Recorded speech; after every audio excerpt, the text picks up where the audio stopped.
What's the question? Y'all don't have any questions? Y'all got it all figured out?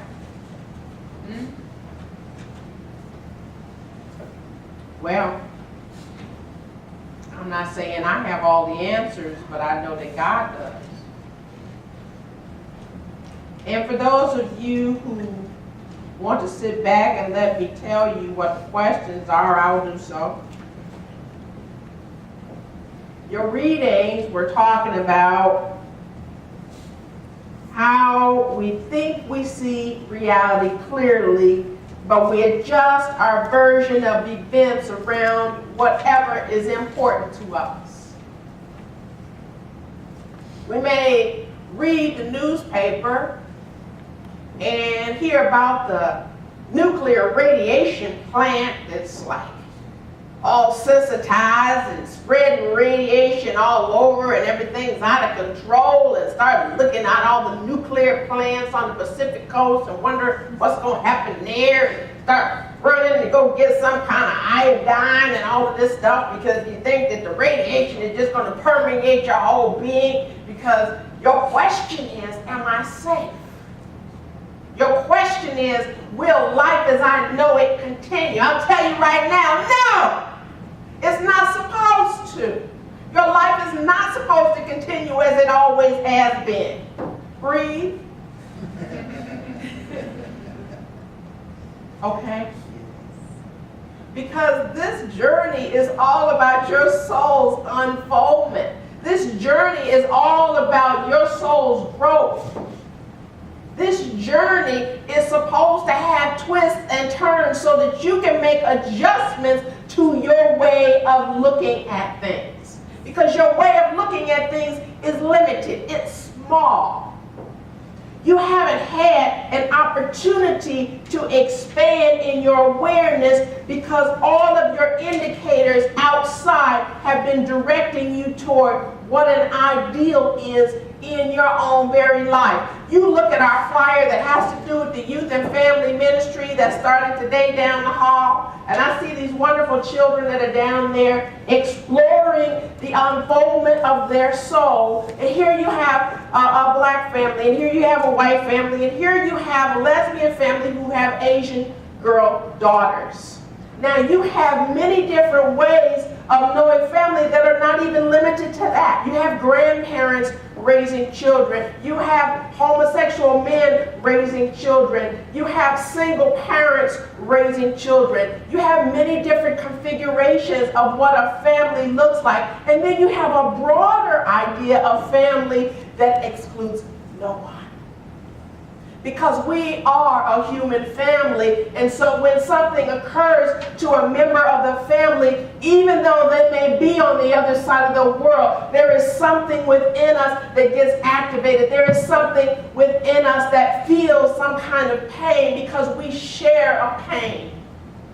Women know about sharing pain. Women are sharing pain from time immemorial.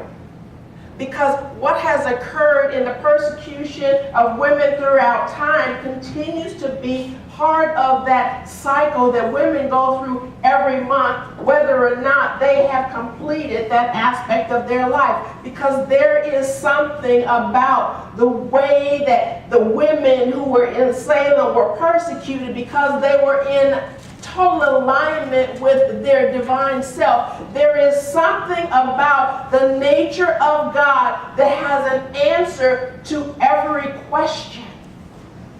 And so when we move into the awareness that our little perspective is not enough, that we don't have a right to be prejudiced against black people, we don't have a right to be prejudiced against white people. Just because something happened back in World War II, that does not desensitize us to the plight of the Japanese. It doesn't mean that because something happened at one time that we no longer have the capacity to love them. Because Pearl Harbor happened, well, Hiroshima was a whole lot worse. Because what we did to them is much worse in terms of what has happened in terms of generations that have been affected by our reaction. So when we think about the world in its entirety, we are able to have a broader way to open up our hearts. We are able to have a broader way to open up our minds. The reading also started talking about our understanding of reality and life and how we get trapped in bondage to certain things because the Dhammapada, the Buddhist text, said, don't surrender to carelessness, don't sink into weak pleasures and lust. Those who are watchful in deep contemplation reach in the end the joy supreme. It's inviting you into a contemplation. It's simply asking you to think about it. Just think about it. Now look, I'm going to deal with the elephant in the room. The elephant that's in the room out here and the elephant that's in the room in here. Okay? Now, there are some people that don't understand this thing called New Thought. There are some people that wonder, well, is it a cult? Well, is it some kind of religion? Is it a real church? You know?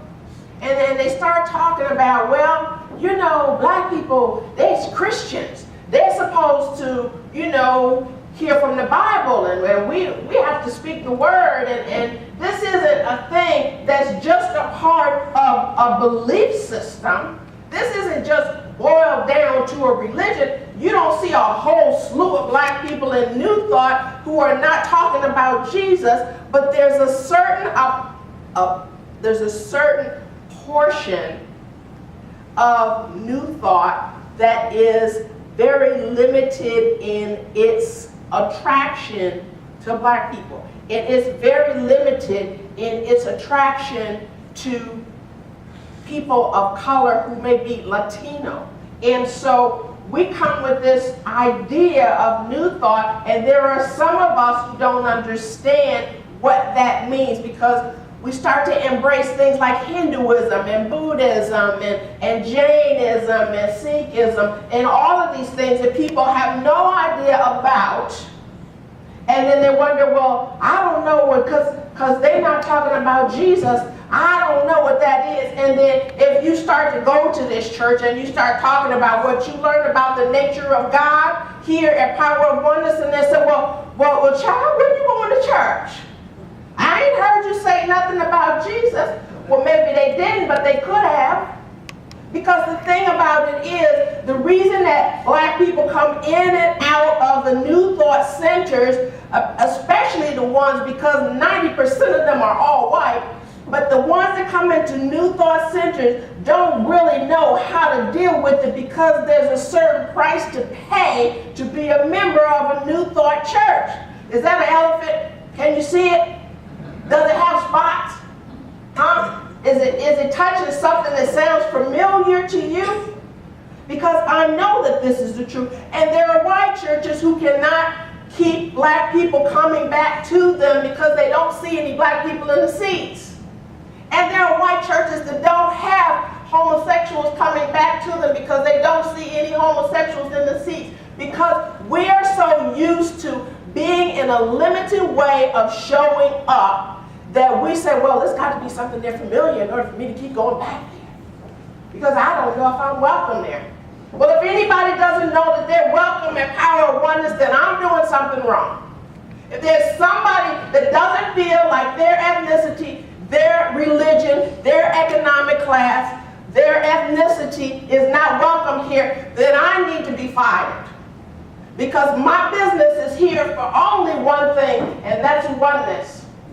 And we need to understand that we need to be aware of whatever our concerns are. We need to be aware of whatever our fears are, because they're not going to go away simply because we ignore them. Hello? In fact, they're going to grow.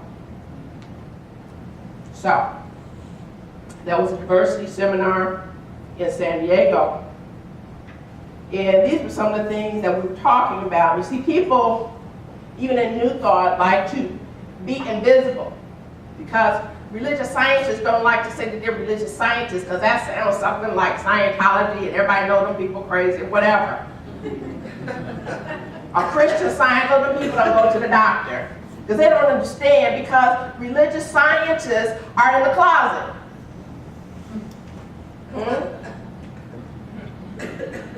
Y'all act like y'all didn't hear what I said. Because you're too afraid of not being accepted. But inside the rainbow, there's a whole range of possibilities. Inside of the rainbow, there's a whole range of colors. You know, we want to talk about rainbow. We want to talk about, oh yes, we embrace all people of all colors. Or we want to talk about, oh, we're rainbow, we're saying gay pride. But what does that mean? What does that pride mean? I mean, really, are you willing to stand in your power? Are you willing to stand in your truth? Are you willing to be your authentic self? You know, you're not betraying the community because you're going to a New Thought church. You're expanding your mind. You're expanding your heart. You're expanding your concept of God. You're expanding the divine within you because you are allowing yourself to be aligned and embody truth principles. And that can only serve all of humanity. You know, we didn't know what to do with ourselves. We were the Church of Religious Science. We were the United Church of Religious Science, and we were the Religious Science International, and we had churches. Then one day we said, oh no, we can't have churches because there are certain Muslim countries that won't accept us, and after all, we're an international movement. We can't say we're a church. We must say we're a center. So then we became a center, and in the church people said, center? What is that? That don't sound like a church. You know, so we've had to go through our own kind of embracing our own identity. And this is what we're doing on an individual level, and I'll talk about that in a moment. We had to think about what we're about. So when we became centers for spiritual living, then the bar was lifted. We had to start living as if we know that we are spiritual beings. And that's when we really realized that it was time for us not to be two organizations, but one organization about the same thing, spiritual living. So when you change your name, sometimes you start to think that you're starting to change your identity, and changing your identity sometimes doesn't always mean how you look at yourself, but how other people look at you. So when we decided to move into this freedom and move out of this kind of isolation kind of thinking that we could go, and that everything that we needed to know that we would figure out in our meditation, as long as we isolated ourselves from the world, because after all, the world don't have nothing to do with my joy. And that's not the truth of your being, because you were planted here by a loving and grace-filled God who wants to see you in your joy. So why would God put you somewhere that's not good for you? My God is a loving God. My God takes care of me. Used to be that's when you thought about the church. Church was a place where people could go to find a place of refuge. Church was a place where people could go so they could remember that when they gather together, that they're safe. You know, and churches have become some kind of entertainment centers for some, and they've become some kind of a sideshow for others. And there are churches who are still continuing to evolve and find their identity. We're all, in fact, doing that. Because our identity is determined by who comprises the community. And so when people come into community, a community begins to have a kind of personality. It begins to have a kind of texture. and you're able to identify that this is the feel of this particular place, or that is the feel of that particular place. Is that your experience? And so when we are clear about who we are and what we believe and what we are committed to, and the bottom line must be that we are about love. You know, a lot of times we're looking outside for the answers.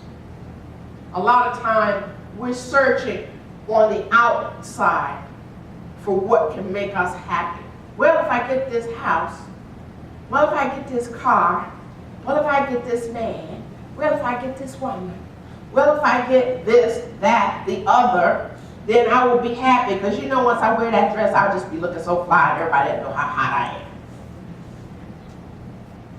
There is more to life than that. So that when you look inside, the confusion that you've been experiencing has a chance to fall away. Because when you start to look inside, then you can begin to see clearly. You begin to see clearly that you are here for a reason. You begin to see clearly that you are a healing presence on the planet. You begin to see clearly that there is something transcendent within you. There is something that is greater than that which is in the world. Tell you folks, you heard some scripture today. When you know that everyone's pain is trying to get you somewhere, then you don't look at pain and just simply go, oh. You say, what is this pain seeking to reveal to me in this moment? You know, but it's much more fun to focus on our drama so that we can get lots of attention. Oh, poor me. Oh, will you give me some sympathy? Oh, can you believe what happened to me? And then you want to get focused on other people's drama. Girl, did you hear about Susan? Oh my God, isn't it terrible? When you have an opportunity to lift someone up, here is an opportunity to say, there is a situation that is occurring, and this particular person is having this particular kind of illness. What is seeking to be revealed in my life? What is this pain trying to tell me? I got up on Friday morning, getting ready to do what was on my agenda. Got up, sat back down, said, wow, feeling a little bit dizzy today. Let me just sit here for a moment. Let me just sit here for a moment. Well, what is dizziness about? What is this? This is about balance. You don't have any balance in your life. All you do is work. Where is the balance? You need to sit down. Rest called itself forth. I didn't lay up there and say, oh, Mama, I feel so bad. She was like, you know, you need to get some rest. I said, I got that. I got that. And so what was also occurring was I was feeling nauseous. I was rejecting something. I was basically rejecting work. My body said, enough. It said, stop.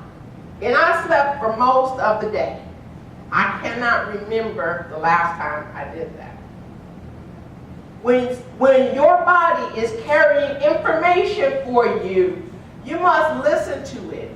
When anything is going on outside of your life, you must listen to it. You must not dismiss a person in your life because they are performing some kind of behavior that is not appropriate.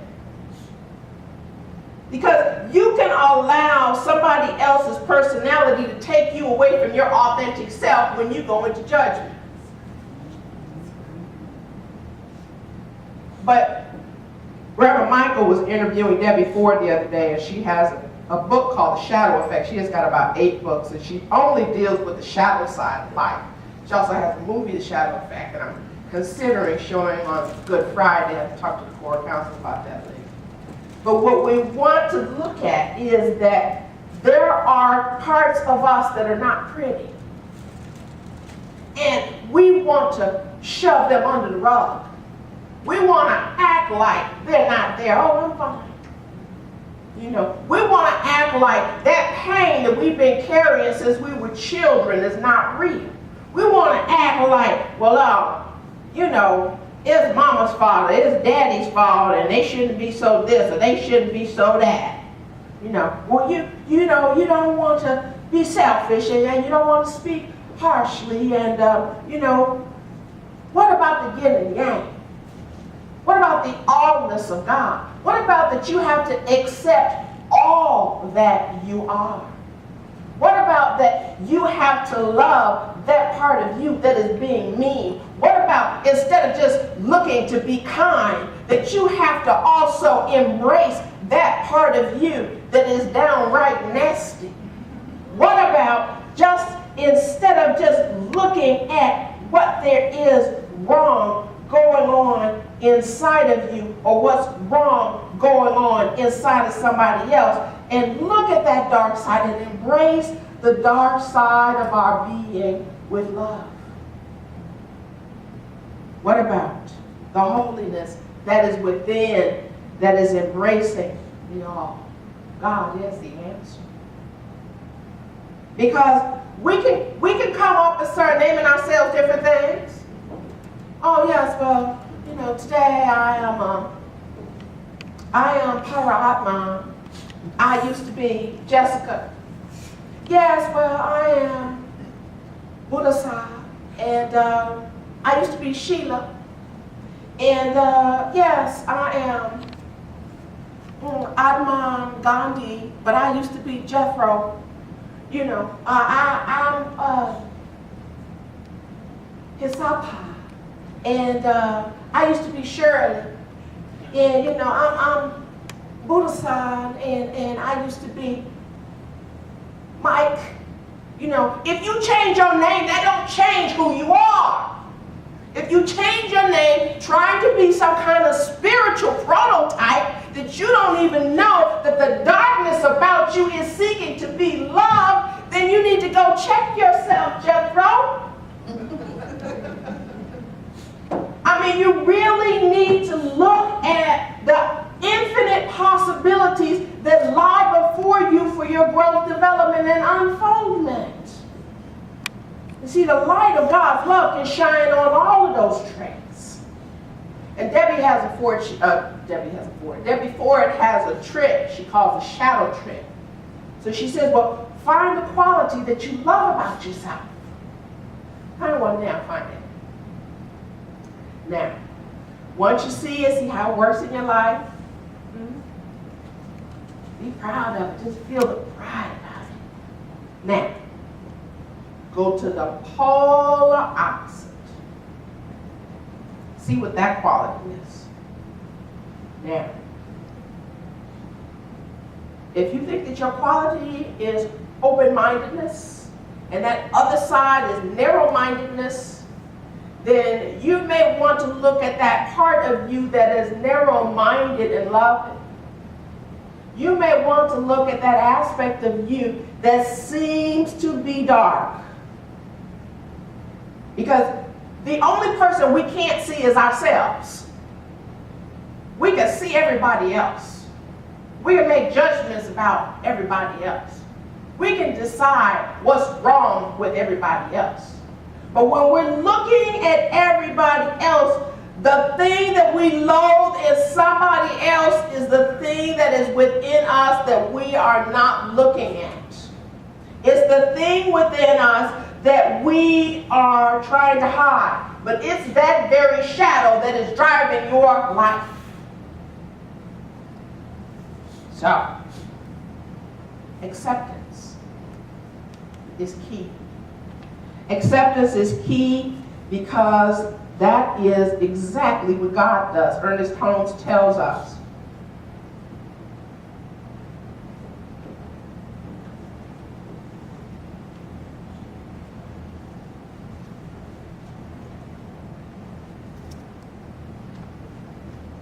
as we look at the many millions of forms, all of different shape and color, and yet know they all come from one stuff, are we not compelled to accept the fact that there is a specific cause or concrete mental image back of every idea or thing, a divine mental picture? In the subjective world, there must be a correspondent of everything in the objective world. And since the subjective world is a receptive or plastic substance, this correspondence can find its initial starting point only in real intelligence. Therefore, intelligence is the ultimate creative agency of the universe. So there's something within us that is within all of life. So that's one reason why we talk about the oneness. But there's another aspect of acceptance. There's an aspect of acceptance that allows us to be able to know that there is something to accepting that which seems to be contradicting our good. We should be careful not to divide our mental house against itself. Having announced the law of liberty, we must not deny it. When we shall all know the truth, then ways and means and methods will be found for the freedom of all. The mold of acceptance is the measure of our experience. We determine what we want to accept. We make decisions on what invitations we want to say yes to, who we want to be around, based on what our level of comfort is. So I'm inviting you to move past your comfort zone. I'm inviting you to move past those people who it's uncomfortable being around. I'm inviting you to leave Buddha-san at home and go on and look Dirty Harry right in the face, right in the eye. Because yes, there are injustices in the world. Yes, people are being betrayed. Yes, people are being violated. Yes, people are being emotionally abused. Yes, people are being physically abused. Yes, there is stuff that is happening all around, but you have an opportunity to find the gift in it. You know, people who are rageaholics and people who are alcoholics need to be loved too. There is a way that people meet. They go to these Al-Anon meetings because they may have somebody in their family who's an alcoholic and they don't know how to love them without enabling them, but they also don't give themselves an opportunity to love the pain that they're experiencing as they watch another loved one being in pain. And this is an opportunity that you can choose to do each and every day. Because self-love comes before manifestation. If you're seeking to get that money, or if you're trying to project your love onto those things that make you happy, then maybe if you use the sense of someone who loves you, you have to embrace everything about you. Because if someone loves you, that's not enough if you don't love you. But their sense of loving you can allow you to know that you can love the all of who you are. So I invite you to turn within for a moment.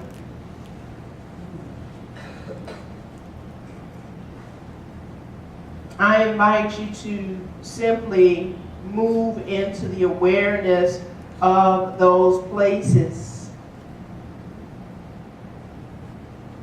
within you, that subconscious part of you that has not been able to focus on something that maybe makes you feel unworthy.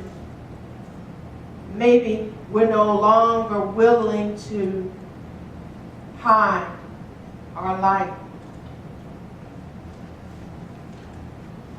And that there's something that we're not happy about, something we're not proud of, some way we showed up, some word we said we wish that we could take back. Be with that now.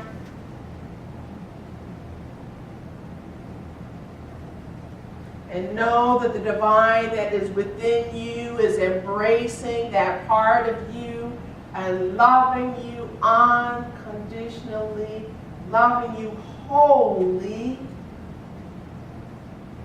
Holy love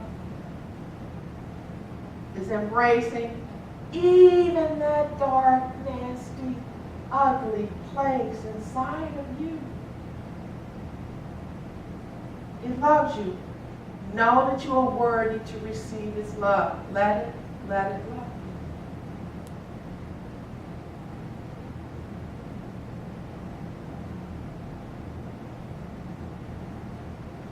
you. Be in the joy of that love.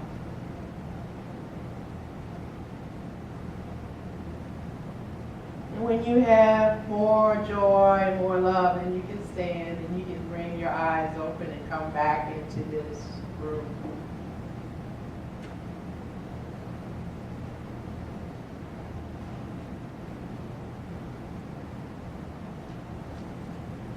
I know that with the entry-level metaphysics, we have said not to focus on anything that you don't want to occur in your life. However, 80%, our subconscious drives us 80% stronger than our conscious mind does. So we need to be in touch with what's there.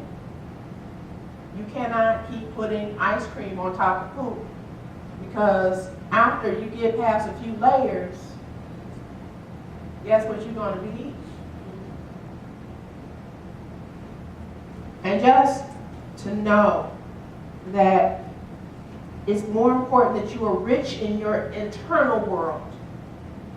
There are wealthy people who may have an interior landscape of fear, worry, and concern, but you have an opportunity, and I'm inviting you to know that you are a whole being, regardless of what happens in your experience. That there is no part about you that is not loved. And secondly, I invite you to know that however you identify yourself, that you may know that you are unconditionally loved and you are unconditionally supported by grace. And I want you to know that because you are the divine, you too have the capacity to love everyone in the midst of their darkness, as well as in the midst of the light that they shine in your life and around your life. But it is the light that is within you that is the answer to your joy, to your freedom, to your self-loving, to a full and rich and magnificent life, the life that God sees for you as your life. Namaste.